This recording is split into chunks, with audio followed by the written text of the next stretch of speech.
Hello everyone, welcome back to the channel. If your Bosch washing machine reaches the final minute of the cycle and then refuses to finish, you're definitely not alone.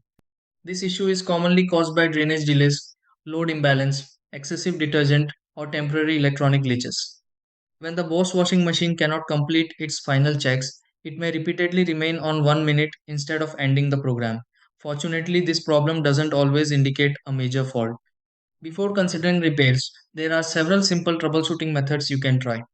In this video, I'll guide you through several easy steps that may help fix a Bosch washing machine that is stuck on 1 minute.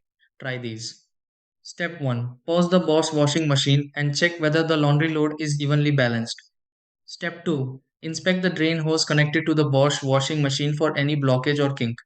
Step 3. Disconnect the Bosch washing machine from power for several minutes. Step 4. Reconnect the Bosch washing machine and select a rinse and spin program. Step 5. Make sure the Bosch washing machine is not overloaded with detergent or clothes. Step 6. Confirm that the Bosch washing machine complete the cycle normally.